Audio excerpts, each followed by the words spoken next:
Yo, what's up people? Okay, I want to do another review-ish type video, this time for Avengers Infinity War, which came out about the middle of the year, I think. But yeah, great film. I think by now everybody's seen this movie, right? I mean, I'm pretty sure the entire world has seen this movie by now, but if you haven't, just as the review part of the review-ish video, it's an incredible film.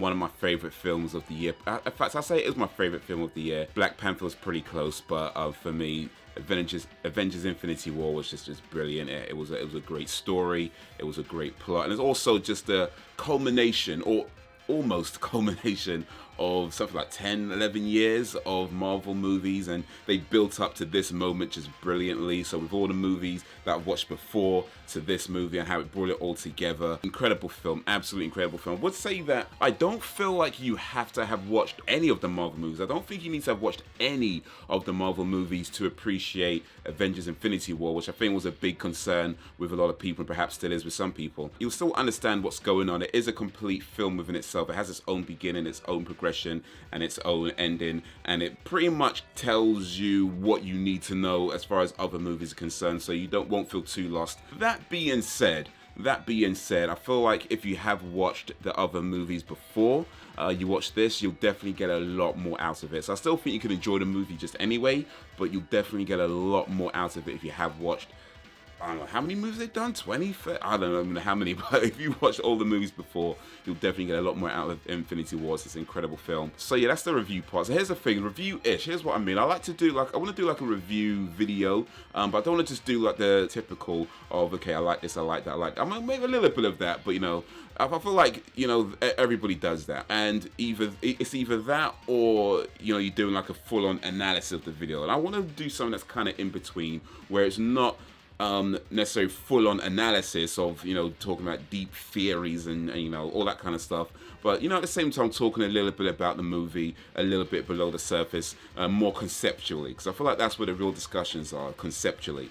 And conceptually, when it comes to Infinity War, I think most people want to talk about, was Thanos correct? And by the way, I'm not going to get into spoilers and that kind of stuff. Well, not too many. I think I'm gonna have to mention one spoiler, so you are being warned, but I'm gonna avoid major plot points and major story arcs and stuff like that. But I do want to talk conceptually about the movie and the whole thing about, was Thanos correct? But before I get to that, there is another concept in this film that comes up which I find interesting, and to be honest, I think I've only ever seen one other person mention it, and that was the idea of what is love.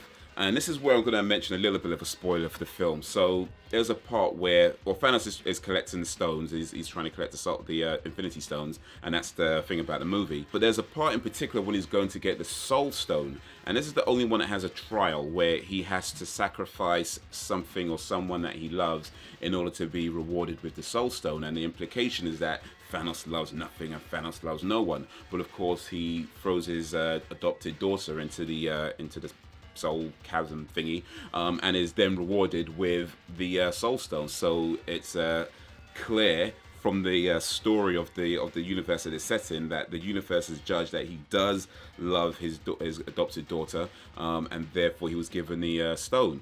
But then, if you follow in the movies, of course, he's not very nice to his adopted daughter, Gamora. He's quite abusive to her and her sister as well. So, you know, what is love? You know, is love that kind of hard, abusive, you know, really, you know, treating somebody really badly? Is that what the movie is saying we should look for in love, in any kind of relationship, whether it's a parent-child relationship or you know, boyfriend, girlfriend, husband, wife, or any kind of relationship? Is that what you should be looking for? Somebody to treat you that badly? I don't think that's what the film was trying to say. I think what it's trying to say, or what at least I got from it, is that love is complicated.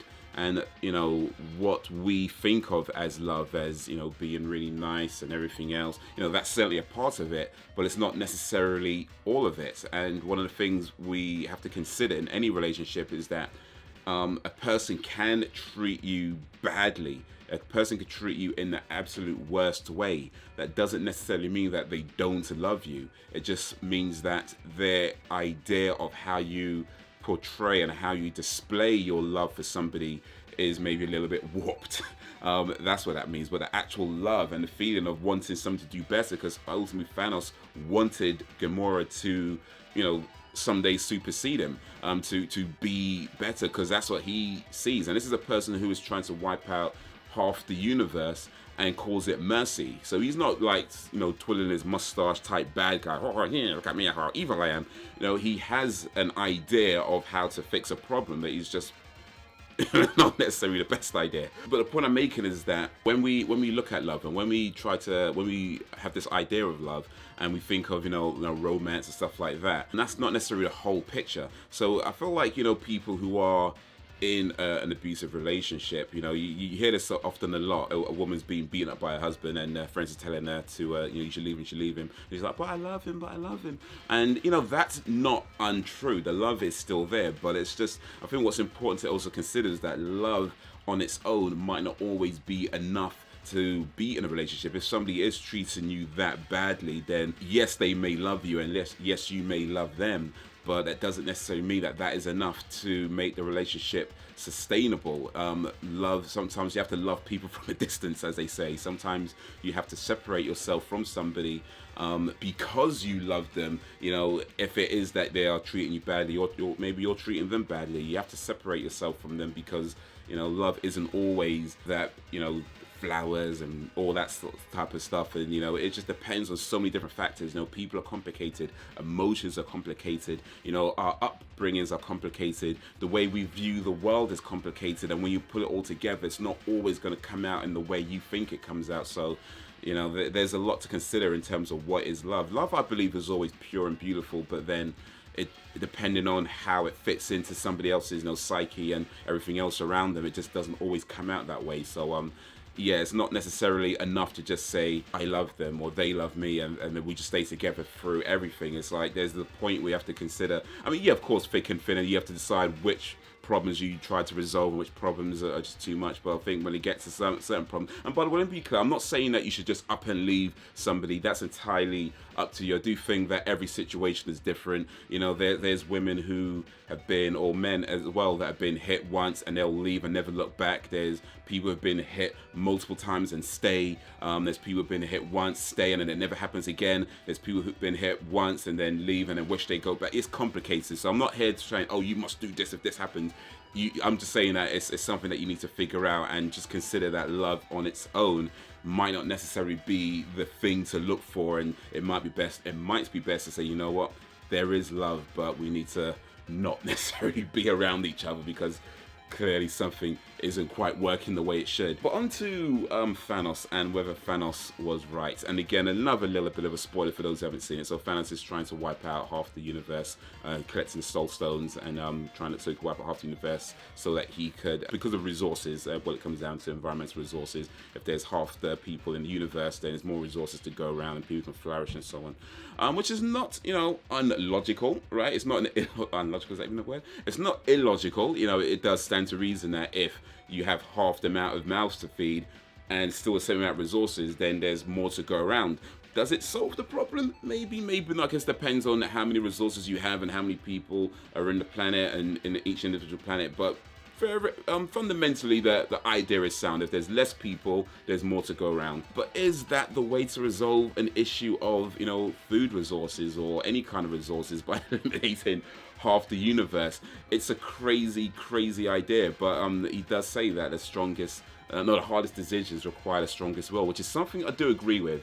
I do 100% agree with that statement on its own. I don't think what he did was the best way to go about it, but just the statement in itself, the hardest decisions require the strongest will, because we all going to be faced with these decisions. Not these decisions, but certainly hard decisions in our life at one point to another, whether it's to go to this place instead of that place, or even in relationships, you know, we're talking about, you know, love, to stay with someone or to not stay with someone. It's a difficult decision, but the hardest decision requires the strongest will. So, yeah, that's something I do agree with. But in the idea of sacrificing half the world, yeah, I feel like as much as you'd want to say, yeah, I get it, and as much as you want to say, yes, it's a logical solution, I don't believe it's the best solution. I certainly don't believe it's any decision that one person can make, you know, because it requires I know Thanos talks about the strongest will, but I think in this particular case, in this particular decision making, it's not about having a strong will.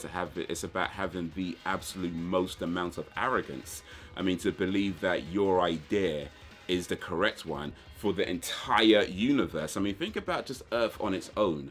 We have something like 7 billion people just on Earth alone. So that's 3.5 billion people gone just on Earth. And then there's all the other planets and solar systems and galaxies and so on. So we're talking numbers in the trillion, quadrillion, zillion, quintillion, montillions. You know, it's ridiculous the amount of life forms we're talking about when we say half the universe. It's crazy. So to think that as one person or one Titan, in the case of Thanos, he's not humans, actually he's Titan, but you know, that's going into the story and things like that. Even still, that to me is not about a strong will. That to me is a high form of arrogance. And as far as the movie is concerned, that's a good thing, because an arrogant bad guys are amongst the best bad guys, so it makes for a good villain. But in terms of whether he was right, nah, I can't agree with that. Eliminating half the universe, I think, you know, you need to find another way. Whether that's, you know, better training in people and not being wasteful, recycling much more.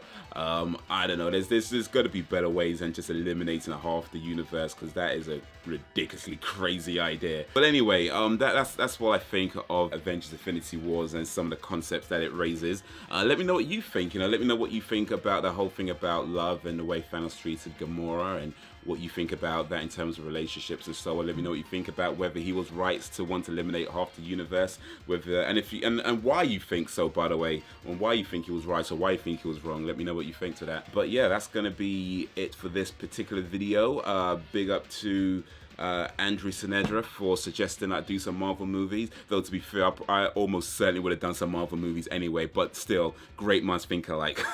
But anyway, that's all for now. So if you like this video, give it a like and share it amongst your friends. If you did not like it, then give it a dislike and share it amongst your enemies. You can check out more videos around here, links, and follow me around the web in the description. But that is all for now. So until whenever, if ever, Underoos!